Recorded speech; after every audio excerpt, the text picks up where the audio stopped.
গণভবন হবে জুলাই গণঅভ্যুত্থান স্মৃতি জাদুঘর, শহীদদের তালিকা সহ থাকবে ফ্যাসিবাদের নিদর্শন।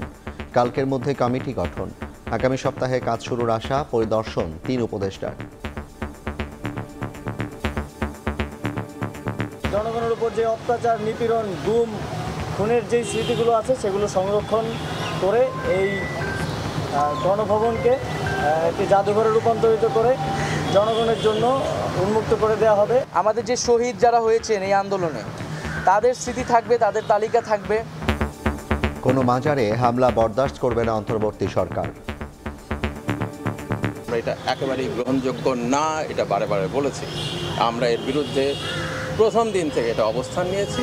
আমাদের প্রতি যে আচরণ করা হয়েছিল ফ্যাসিবাদী শাসকের পক্ষ থেকে, আমরা কোনোভাবেই সেই ধরনের আচরণ যেন কারো প্রতি না হয় সেটা এনশিওর করব।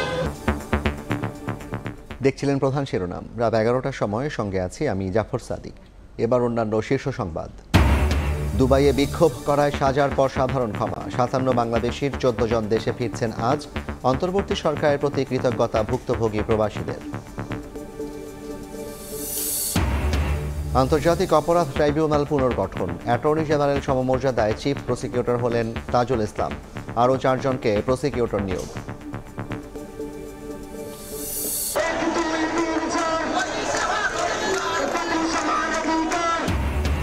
চাকরির বয়সসীমা 35 করার দাবিতে শাহবাগে বিক্ষোভ, গুরুত্বের সঙ্গে বিবেচনার আশ্বাস আইন উপদেষ্টার। প্রজ্ঞাপন না হওয়া পর্যন্ত কর্মসূচি চালিয়ে যাওয়ার ঘোষণা। এবং নতুন প্রজন্মের প্রত্যাশা পূরণই হবে বিএনপির রাজনীতি। আইনি প্রক্রিয়ায় মামলা থেকে মুক্ত হতে চান তারেক রহমান, ফিরতে চান দেশে, বলছেন তার আইনজীবী।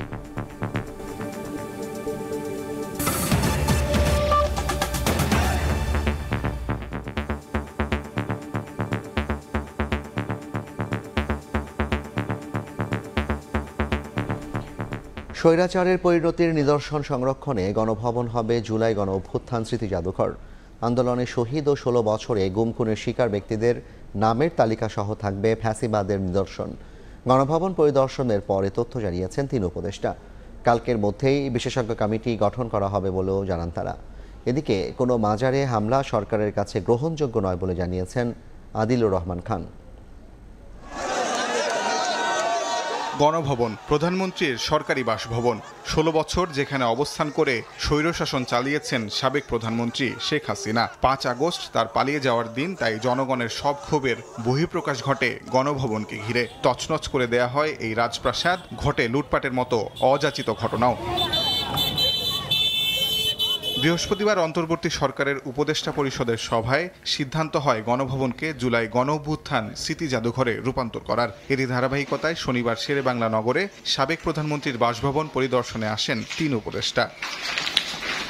পরিদর্শন শেষে যুব ও ক্রীড়া উপদেষ্টা আসিফ মাহমুদ বলেন, ফ্যাসিবাদের নিদর্শন সংরক্ষণ করে গণভবনকে জাদুঘর করার পর জনগণের জন্য উন্মুক্ত করা হবে। জনগণের উপর যে অত্যাচার, নিপীড়ন, গুম, খুনের যে স্মৃতিগুলো আছে সেগুলো সংরক্ষণ করে এই গণভবনকে একটি জাদুঘরে রূপান্তরিত করে জনগণের জন্য উন্মুক্ত করে দেওয়া হবে। জুলাই আন্দোলন ছাড়াও গত 16 বছরের দুঃশাসনের স্মারক এই জাদুঘরে থাকবে বলে জানান উপদেষ্টা নাহিদ ইসলাম। পরবর্তী প্রধানমন্ত্রীর বাসভবন কোথায় হবে তা পরে সিদ্ধান্ত নেওয়া হবে বলেও জানান তিনি। স্বৈরাচারী, ফ্যাসিস্ট, খুনি রাষ্ট্রনায়কদের আসলে কি পরিণত হয় এবং জনগণই যে আসল মালিকানার এবং ক্ষমতার মালিক, সেই বিষয়টিকে একটি নিদর্শন হিসেবে পুরো পৃথিবীর বুকে রাখার জন্যই আমরা এই গণভবনটিকে জুলাই গণঅভ্যুত্থানের স্মৃতি জাদুঘরে পরিণত করার সিদ্ধান্ত নিয়েছি। এদিকে সম্প্রতি মাজারে যেভাবে হামলা চলছে তা কোনোভাবে গ্রহণযোগ্য নয় বলে উল্লেখ করেন শিল্প ও গৃহায়ন উপদেষ্টা আদিলুর রহমান খান। আমরা এটা একেবারেই গ্রহণযোগ্য না, এটা বারে বারে বলেছি। আমরা এর বিরুদ্ধে প্রথম দিন থেকে এটা অবস্থান নিয়েছি। আওয়ামী লীগ আমলের নিপীড়ন যেন দেশে আর ফিরে আসতে না পারে বর্তমান সরকার তা নিশ্চিত করতে চায় বলে জানান উপদেষ্টারা। এই ধরনের আচরণ যেন। তাজওয়ার মাহমিদ, সময় সংবাদ, ঢাকা। পুনর্গঠন হলো আন্তর্জাতিক অপরাধ ট্রাইব্যুনাল। অ্যাটর্নি জেনারেল সমমর্যাদায় চিফ প্রসিকিউটর হিসেবে নিয়োগ পেয়েছেন অ্যাডভোকেট তাজুল ইসলাম। শনিবার আইন মন্ত্রণালয়ের এক প্রজ্ঞাপনে এই নিয়োগের বিষয়ে জানানো হয়। এছাড়া আরও 4 জনকে প্রসিকিউটর পদে নিয়োগ দেওয়া হয়েছে। সরকার পতনের পর ট্রাইব্যুনালে এই পরিবর্তন হলো। অ্যাডভোকেট তাজুল ইসলাম এর আগে জামায়াত ইসলামীর নেতাদের মানবতা বিরোধী অপরাধ সংক্রান্ত মামলায় আইনজীবী হিসেবে কাজ করেছেন। সাভারের আমিনবাজারে 6 ছাত্র হত্যা মামলা সহ বিভিন্ন মামলায় লড়েছেন তাজুল ইসলাম। এছাড়া আমার বাংলাদেশ পার্টি বা এবি পার্টির রাজনীতিতে সক্রিয় এই আইনজীবী।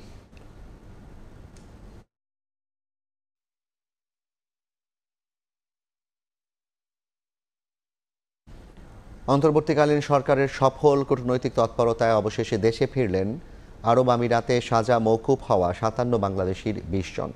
এদের মধ্যে 12 জন চট্টগ্রাম শাহ আমানত আন্তর্জাতিক বিমানবন্দরে পৌঁছান।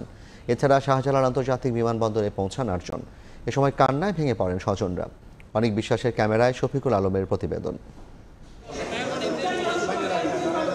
সংযুক্ত আরব আমিরাত থেকে সাজা মওকুফের পর প্রবাসীরা যখন চট্টগ্রাম শাহ আমানত আন্তর্জাতিক বিমানবন্দরে আসেন তখন কান্নায় ভেঙে পড়েন স্বজনরা। সৃষ্টি হয় আবেগঘন পরিবেশের। ফুল দিয়ে বরণ করা হয় তাদের।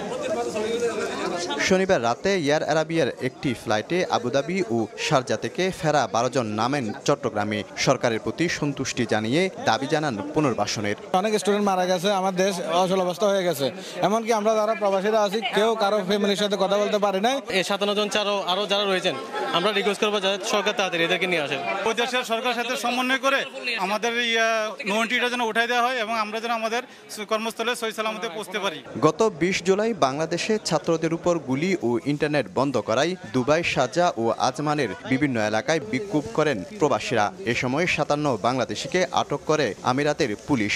বিষয়টি শিরোনাম হয় আন্তর্জাতিক গণমাধ্যমে।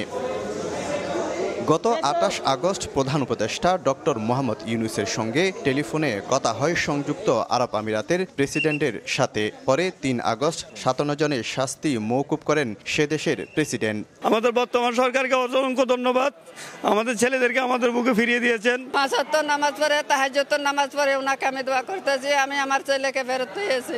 একটা আবেদন থাকবে তাদের জন্য কিছু একটা পুনর্বাসন করার জন্য, কারণ এদের চাকরি ছেড়ে চলে আসছে। এ সময় ফিরে আসা প্রবাসীদের জন্য সরকার নানা ব্যবস্থা নেবে বলে জানান প্রবাসী কল্যাণ ও বৈদেশিক কর্মসংস্থান মন্ত্রণালয়ের কর্মকর্তা।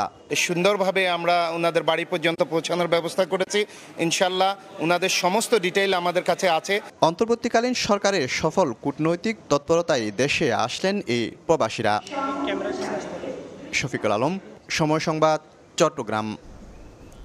চাকরির বয়সসীমা 35 করার দাবিতে দিনভর উত্তাল ছিল শাহবাগ। সন্ধ্যায় বৈঠকে কমিশন করে তাদের দাবি গুরুত্বের সঙ্গে বিবেচনার আশ্বাস দেন আইন উপদেষ্টা। তবে আন্দোলনকারীদের দাবি প্রজ্ঞাপন না হওয়া পর্যন্ত কর্মসূচি চালিয়ে যাবেন তারা। আগামীকাল সকাল 10টা থেকে আবারও শাহবাগে অবস্থান কর্মসূচির ঘোষণা দেন আন্দোলনকারীরা।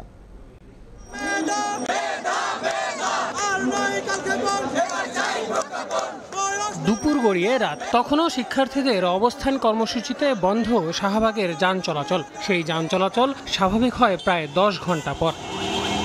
সরকারি চাকরিতে আবেদনের বয়সসীমা 35 বছর করে দ্রুত প্রজ্ঞাপন জারির দাবিতে তাদের এই কর্মসূচি। আইন উপদেষ্টার আশ্বাস পেলেও আদায় না হওয়ায় 12 ঘন্টার আলটিমেটাম এবং রোববার সকাল 10টা থেকে আবারও অবস্থান কর্মসূচি ঘোষণা দিয়ে মাঠ ছাড়েন আন্দোলনকারীরা। আগামী 7 থেকে 10 দিনের মধ্যে একটি বৈষম্যহীন কমিশন গঠন করবেন। সেই কমিশনে সবচেয়ে গুরুত্বপূর্ণ যে ব্যাপারটি থাকবে সেটা হলো আমাদের যৌক্তিক দাবিটি। 12 ঘন্টার একটা সময় বেঁধে দিয়েছি আমাদের সরকারকে, তারা যথাযথ সিদ্ধান্ত নেবেন, আমাদেরকে আশ্বস্ত করবেন। আমরা চাই, যেহেতু আমরা অবস্থান করছি শাহবাগে, এখানে আগামীকাল যদি আমাদের চূড়ান্ত ঘোষণা না আসে, একইভাবে 10টার সময় আমরা সবাই এখানে অবস্থান করব। এর আগে শনিবার সকালে শাহবাগ জাতীয় জাদুঘরের সামনে সমাবেশ করেন সাধারণ শিক্ষার্থী সমন্বয় পরিষদ। পরে শাহবাগ মোড়ে অবস্থান নেন তারা। এতে বন্ধ হয়ে যায় যান চলাচল। অনার্স মাস্টার্স কমপ্লিট করতে প্রায় 30 বছর চলে গেছে। আমাদের সরকার আমাদের চাকরি দেবে, আমরা চাই আমাদের যোগ্যতাটা অ্যাপ্লাই করতে। আন্তর্জাতিক মানদণ্ড অনুযায়ী আমাদেরকে 35 করতে হবে। এদিকে সমাবেশে যোগ দেন নাগরিক ঐক্যের আহ্বায়ক মাহমুদুর রহমান মান্না। শিক্ষার্থীদের যৌক্তিক দাবি মেনে নেওয়ার আহ্বান জানান তিনি। আমার যদি যোগ্যতা থাকে তাহলে 40 বছর বয়সে আমি চাকরি পেতে পারি। এমন একটা পদ্ধতি করতে হবে আমাদেরকে, যাতে আমাদের লেখাপড়ার জন্য, মেধার চর্চার ক্ষেত্রে, তাদের নিয়োগ করবার জন্য, তাদের চাকরির ক্ষেত্রে কোনো ধরনের বৈষম্য না হয়। 1991 সালে বাংলাদেশের সব পর্যায়ে সরকারি চাকরিতে আবেদনের বয়সসীমা 27 বছর থেকে বাড়িয়ে 30 করা হয়। এ সময় দেশের মানুষের গড় আয়ু ছিল 57 বছর। 33 বছরে মানুষের গড় আয়ু বেড়ে হয়েছে 73। তাই চাকরিতে আবেদনের বয়সসীমা বৃদ্ধি যৌক্তিক বলে মনে করছেন শিক্ষার্থীরা। আল আমিন তুষার, সময় সংবাদ, ঢাকা। স্বাস্থ্য খাতে ক্যাডার বৈষম্য নিরসন সহ অনিয়মে জড়িতদের বিরুদ্ধে কঠোর ব্যবস্থা নেওয়ার দাবি জানিয়েছে বিসিএস হেলথ ক্যাডার অ্যাসোসিয়েশন। পদক্ষেপ না নিলে 25,000 চিকিৎসক একযোগে কর্মবিরতিতে যাবে বলেও হুঁশিয়ারি তাদের। দুপুরে ঢাকা রিপোর্টার্স ইউনিটিতে সংবাদ সম্মেলনে সংগঠনের আহ্বায়ক ডাক্তার মোহাম্মদ নিয়ামত হোসেন এ দাবি জানান। বিসিএস ক্যাডারকে অ্যাডককৃত বা নব্য এনক্যাডারমেন্টকৃত কর্মকর্তাদের অধীনস্থ করার রেওয়াজ কোনো আইন বা বিধিতে সমর্থন করে না। এটা শতভাগ অবৈধ। এই অন্যায় ও জুলুম আমরা মানি না, মানব না। আমাদের দাবি, সকল প্রকার অবৈধ স্থায়ীকরণ আদেশ বাতিল করতে হবে, সকল অবৈধ পদোন্নতি বাতিল করতে হবে, সকল ধরনের অবৈধ পদায়ন বাতিল করতে হবে। এ সকল অনিয়মের সাথে জড়িতদের বিরুদ্ধে তদন্ত সাপেক্ষে বিধি মোতাবেক কঠোর শাস্তি নিশ্চিত করতে হবে। দাবি যদি বাতিল করে আদেশ জারি করা হয়, গেজেট হয়ে যায়, আর সেই ক্ষেত্রে সার্বিকভাবে অসহযোগিতার দিকে আমরা আগাবো এবং কর্মবিরতির দিকে যাব। অন্তর্বর্তী সরকার যেন সুন্দর নির্বাচন দিতে না পারে সেজন্য ষড়যন্ত্র চলছে বলে দাবি করেছেন বিএনপি নেতারা। বাংলাদেশের সার্বভৌমত্বের চেয়ে শেখ হাসিনার স্বার্থকে ভারত বেশি গুরুত্ব দিচ্ছে কিনা এমন প্রশ্ন দলটির। নতুন প্রজন্মের প্রত্যাশা পূরণই বিএনপির ভবিষ্যৎ রাজনীতি বলে জানান নেতারা।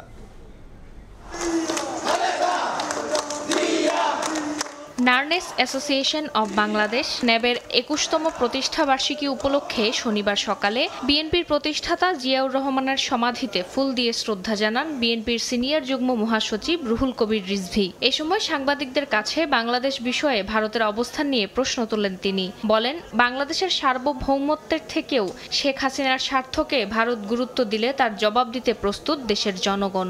শেখ হাসিনা আজকে বাংলাদেশে নেই। এই কষ্ট, এই দুঃখ ভারতের নীতি নির্ধারকরা কি ভুলতে পারছেন না? বাংলাদেশের সার্বভৌমত্ব আপনাদের কাছে তো মোটেই নিরাপদ নয়। এদিন সকালে নোয়াখালীর সেনবাগ উপজেলায় বন্যা দুর্গতদের মাঝে ত্রাণ বিতরণ করেন বিএনপি চেয়ারপারসনের উপদেষ্টা জয়নুল আবদিন ফারুক। পরে তিনি সাংবাদিকদের বলেন, অন্তর্বর্তী সরকার দীর্ঘদিন থেকেও রাজনৈতিক সমস্যার সমাধান করতে পারবে না। তারা যেন সুন্দর নির্বাচন দিতে না পারে সেজন্য ষড়যন্ত্র চলছে বলেও দাবি তার। কোন অন্তর্বর্তীকালীন সরকার দীর্ঘদিন অবস্থান করে কোনো রাজনৈতিক সমস্যার সমাধান করতে পারে না। তাই রাজনৈতিক দলেই দেশের শক্তি, দেশের বল, একটি নিরপেক্ষ নির্বাচন উপহার দেওয়াই এই তত্ত্বাবধায়ক ইন্টেরিয়াম গভর্নমেন্টের দায়িত্ব বলে আমি মনে করি। একই দিন খাগড়াছড়ির দীঘিনালার জাতীয়তাবাদী স্বেচ্ছাসেবক দলের উদ্যোগে বন্যায় ক্ষতিগ্রস্তদের মাঝে ত্রাণ বিতরণ অনুষ্ঠানে যোগ দেন বিএনপির স্থায়ী কমিটির সদস্য আমির খসরু মাহমুদ চৌধুরী। তিনি বলেন, আগামীর রাজনীতি হবে নতুন প্রজন্মের প্রত্যাশা পূরণের। আগামীর বাংলাদেশের রাজনীতি হবে কিন্তু ভিন্ন। বাংলাদেশের রাজনীতি হবে বাংলাদেশের মানুষকে নিয়ে, বাংলাদেশের মানুষের প্রত্যাশা নিয়ে, বাংলাদেশের মানুষের আকাঙ্ক্ষা নিয়ে। বৈষম্য বিরোধী ছাত্র আন্দোলনে শেখ হাসিনার নির্দেশেই হত্যাকাণ্ড হয়েছে উল্লেখ করে এর সঙ্গে জড়িতদের বিচারের আওতায় আনার দাবি জানান বিএনপি নেতারা। বাংলাদেশে একটি নতুন। ফারজানা আক্তার, সময় সংবাদ, ঢাকা। বিশেষ সুবিধায় নয়, আইনি প্রক্রিয়ায় মামলা থেকে মুক্ত হতে চান বিএনপির ভারপ্রাপ্ত চেয়ারম্যান তারেক রহমান। যথাসময়ে ফিরতে চান দেশে, এমনটাই জানিয়েছেন তার আইনজীবীরা। আইন বিশেষজ্ঞরা বলছেন, মামলা থেকে মুক্ত হতে দেশে ফিরে আদালতের দ্বারস্থ হতে হবে তারেক রহমানকে। তবে ন্যায় বিচারের স্বার্থে আদালতও এ বিষয়ে ভূমিকা রাখতে পারে বলে মনে করেন তারা। আফজাল হোসেনের রিপোর্ট।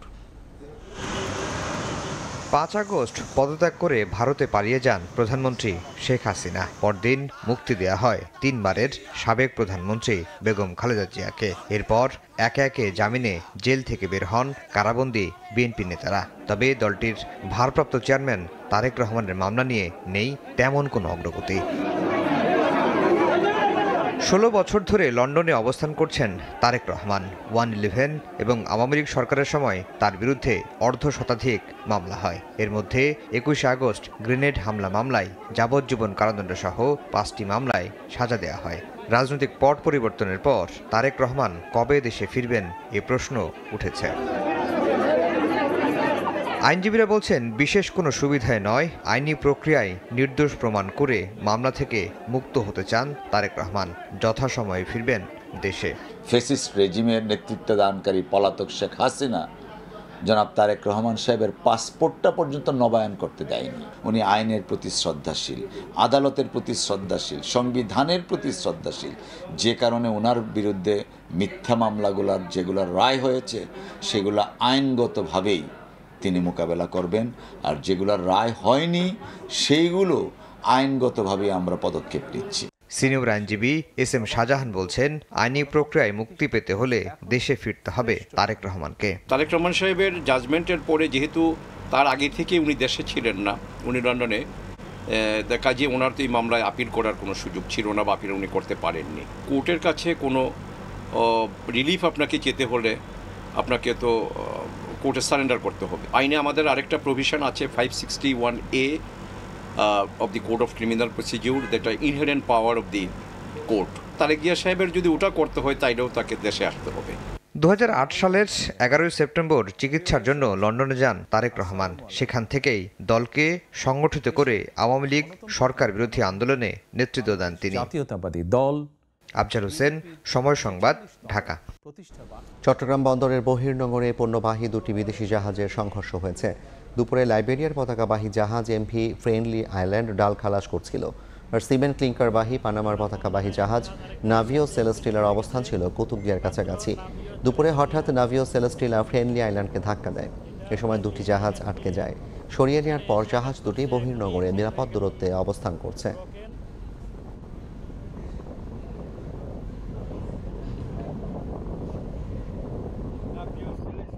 শ্রমিক বিক্ষোভের মুখে বন্ধ হওয়ার পর আজ থেকে খুলেছে সাভার, আশুলিয়া, টঙ্গী ও গাজীপুরের সব তৈরি পোশাক কারখানা। কাজে যোগ দিয়েছেন শ্রমিকরা। নতুন করে কারো উস্কানিতে পরিস্থিতি যাতে আবার অস্থির না হয় সেজন্য সবাইকে সতর্ক থাকার আহ্বান জানিয়েছে 20টি গার্মেন্টস ফেডারেশনের জোট ইন্ডাস্ট্রি অল বাংলাদেশ কাউন্সিল। সরকারের ভূমিকা নিয়ে কথা বলেছেন অর্থ উপদেষ্টাও। বেতন ভাতা ছাঁটাইয়ের প্রতিবাদ সহ নানা দাবিতে শ্রমিক বিক্ষোভের পর শনিবার থেকে সাভার, আশুলিয়া, টঙ্গী ও গাজীপুর শিল্পাঞ্চলে চালু হয়েছে তৈরি পোশাক কারখানা। সকাল থেকেই কাজে যোগ দিয়েছেন শ্রমিকরা।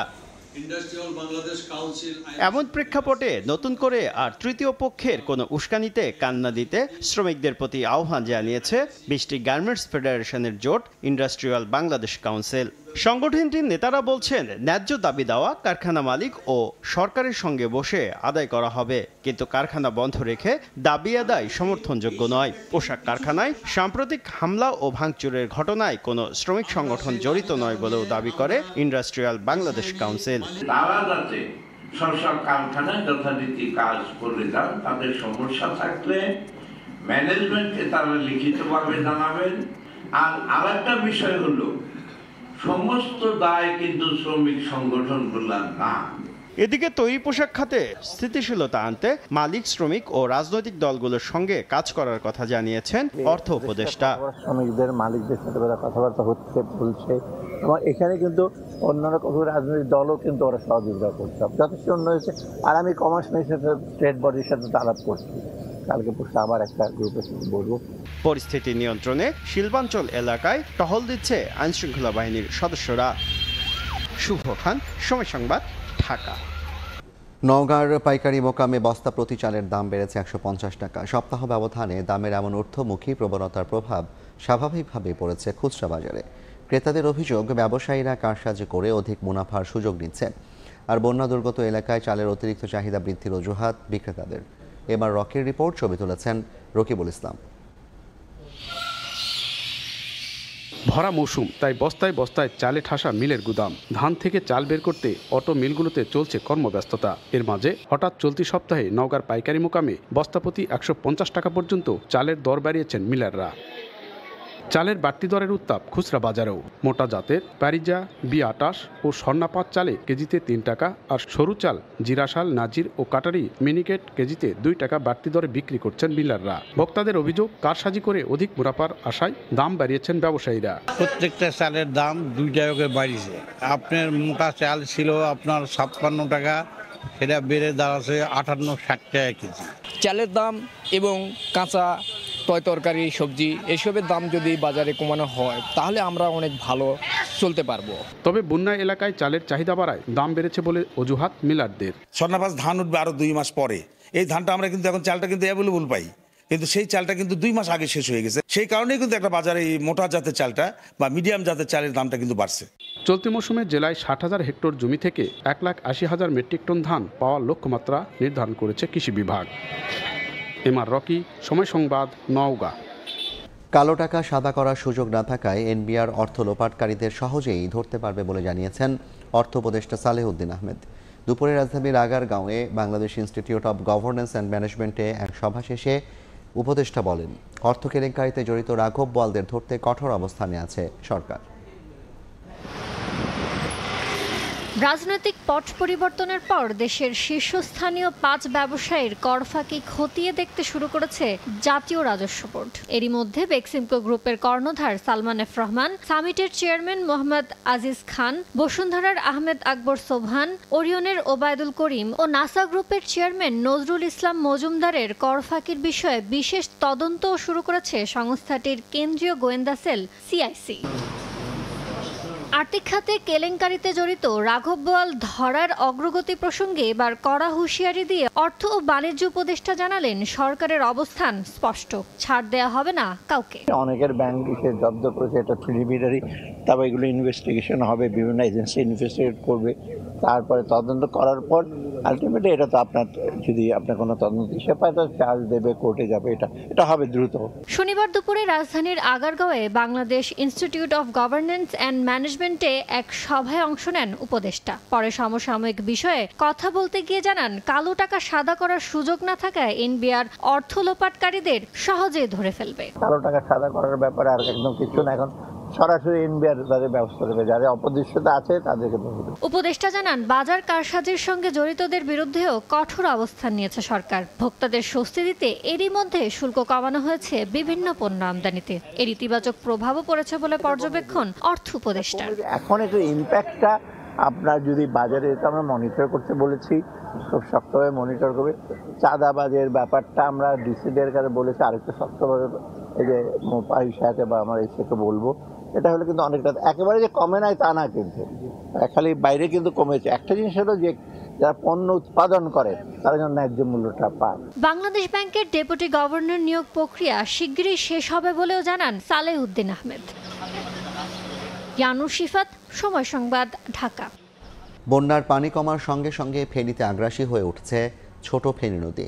জেলার সোনাগাজীতে তীর ভাঙনে ভিটেমাটি হারিয়ে খোলা আকাশের নিচে বসবাস করছে অন্তত 200 পরিবার। অন্যদিকে নোয়াখালীর কিছু এলাকায় এখনও জমে আছে নোংরা পানি। 24 ঘন্টায় হাসপাতালে ভর্তি হয়েছেন পানিবাহিত রোগে আক্রান্ত 348 জন রোগী। কোথাও কোথাও এখনো হাঁটু সমান নোংরা পানি। এতে নিজ বাড়িতে ফেরার অপেক্ষা বাড়ছে নোয়াখালীর বিভিন্ন এলাকার বন্যা দুর্গতদের। আশ্রয় কেন্দ্রেই বসবাস করছেন অনেকে।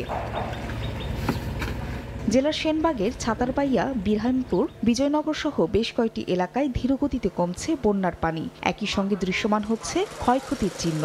অনেক লোকে এখনো পানি বলতো, অনেকে ত্রাণ বলতে কিছু এখনো পায় নাই। গরমে কানা দুগা বালু টালু দিয়ে কানা ইয়ে করি, আমরা যাই দুগা রাঁধি বাড়ি কোনো রকমে খাইতে মারি, জন্য এইভাবে আসি। 2 সপ্তাহ পানি তলে আসি, আর আল্লাহ জানে কতদিন থাকতে হয়। টানা কয়েক সপ্তাহের বন্যার প্রভাব পড়তে শুরু করেছে স্বাস্থ্যেও। ছড়িয়ে পড়ছে চর্ম, ডায়রিয়া সহ পানিবাহিত নানা রোগ। শুক্র থেকে শনিবার সকাল পর্যন্ত 24 ঘন্টায় নোয়াখালী জেনারেল হাসপাতালে ভর্তি হয়েছেন ডায়রিয়ায় আক্রান্ত 348 রোগী, আর সাপে কাটা রোগী 20 জন। বন্যার পানি কমার সঙ্গে সঙ্গে আগ্রাসী হয়ে উঠছে ছোট ফেনী নদী। জেলার সোনাগাজী চরদরবেশ ইউনিয়নের কাজিরহাটে ভিটেমাটি হারিয়েছে অন্তত 200 পরিবার। খোলা আকাশের নিচে মানবেতর জীবনযাপন করছেন বাসিন্দারা। শুধু ঘরবাড়ি নয়, ক্ষতি হয়েছে রাস্তাঘাটেরও। ফেনীর একই ইউনিয়নের উত্তর চর সাহাফিকারি এলাকায় নদীর তীর অন্তত 500 মিটার ভেঙে গেছে। ধসে পড়ার ঝুঁকিতে আছে ছোট ফেনী নদীর বেড়িবাঁধ। এতে নদী ও বেড়িবাঁধের মাঝে অবস্থান করা পরিবারগুলোর সদস্যরা ভাঙন আতঙ্কে আছেন। ফাহরিয়া ফারজানা, সময় সংবাদ। স্বাস্থ্য খাতের গুণগত পরিবর্তনের জন্য দুর্নীতিগ্রস্ত চিকিৎসকদের দ্রুত সরিয়ে দিতে প্রধান উপদেষ্টার প্রতি আহ্বান জানিয়েছে বিএনপিপন্থী চিকিৎসকদের সংগঠন ড্যাব।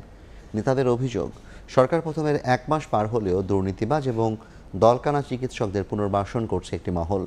জাতীয় প্রেস ক্লাবে সংবাদ সম্মেলনে 7 দফা দাবি তুলে ধরে সংগঠনটি। এ সময় স্বাস্থ্য অধিদপ্তরের বর্তমান মহাপরিচালক ডক্টর রোবেদ আমিনের পদত্যাগ দাবি করেন ড্যাব নেতারা। গত জুলাইয়ে দেশব্যাপী শুরু হওয়া ছাত্র আন্দোলনে সমর্থন দেন বিভিন্ন শ্রেণী পেশার মানুষ। ব্যতিক্রম নন চিকিৎসক সমাজও। বিভিন্ন সময়ে শিক্ষার্থীদের ন্যায্য দাবির পক্ষে নিজেদের স্পষ্ট অবস্থান ব্যক্ত করেন তারা। সরকার পতনের 3 দিন আগেও কেন্দ্রীয় শহীদ মিনারে কর্মসূচি পালন করেন চিকিৎসকরা। ঠিক তার পরদিনই একই জায়গায় শান্তি সমাবেশের নামে ছাত্র জনতার আন্দোলনকে সন্ত্রাসী কর্মকাণ্ড আখ্যা দিয়ে কর্মসূচি পালন করে অপর একদল চিকিৎসক, যাদের প্রায় সবাই বিগত সরকারের আশীর্বাদ পুষ্ট স্বাস্থ্য বিভাগের বিভিন্ন দফতরের উচ্চপদস্থ কর্মকর্তা। প্রকাশ্যে অবস্থান নেন ছাত্র জনতার ন্যায্য দাবির বিপক্ষে। গত 5 আগস্ট আওয়ামী লীগ সরকার পতনের পর স্বাস্থ্য অধিদপ্তরের মহাপরিচালক পদে নিয়োগ পান অধ্যাপক ডাক্তার রোবেদ আমিন। শুধু তিনিই নন, ছাত্র জনতার বিপক্ষে অবস্থান নেয়া আরও বেশ কয়েকজন কর্মকর্তা এখনও রয়েছেন বহাল তবিয়তে। শনিবার জাতীয় প্রেস ক্লাবে এক সংবাদ সম্মেলনে এসব নিয়ে প্রশ্ন তোলে বিএনপিপন্থী চিকিৎসকদের সংগঠন ড্যাব। চিকিৎসকরা আশা করেছিলাম আওয়ামী সরকারের ভঙ্গুর স্বাস্থ্য খাতকে পুনর্গঠন এবং দুর্নীতিবাদ চিকিৎসকদের অপসারণ ও দুর্নীতি তদন্ত করে তাদের বিরুদ্ধে ব্যবস্থা নেবেন, কিন্তু আমরা গণঅভ্যুত্থানের 1 মাস হয়ে গেলেও তার কোনো প্রতিবাদ দেখতে পাচ্ছি না। স্বাস্থ্য অধিদপ্তরের মহাপরিচালক রোবেদ আমিন সহ ফ্যাসিবাদের দোসরদের অপসারণ করা সহ 7 দফা দাবি তুলে ধরে সংগঠনটি। গত 16 বছরে বৈষম্যের শিকার চিকিৎসকদের যোগ্য পদ প্রদানেরও আহ্বান জানান তারা। মোহাম্মদ ইউনূস দেশে আইনের শাসন প্রতিষ্ঠার যে অঙ্গীকার করেছেন, সরকারি বিধিমালা ভঙ্গকারী স্বাস্থ্য ব্যবস্থার সর্বোচ্চ পদে প্রদান সেই অঙ্গীকারের সাথে সম্পূর্ণভাবে সাংঘর্ষিক। নূতন পদায়িত ব্যক্তি ডাক্তার রোবেদ আমিন ফেসিবাদের একজন দোসর হিসাবে বিগত সরকারের সকল দুর্নীতি সিন্ডিকেটের একজন সক্রিয় সদস্য। দুর্নীতিমুক্ত ও গণমানুষের আস্থা ফিরে পেতে পুরো স্বাস্থ্য খাত ঢেলে সাজাতে বর্তমান অন্তর্বর্তী সরকারের প্রতি আহ্বান জানান বক্তারা। খবর সৃষ্টি হয়। রাশেদ বাপ্পি, সময় সংবাদ, ঢাকা। এতক্ষণ দেখছিলেন দেশ বিদেশের খবর।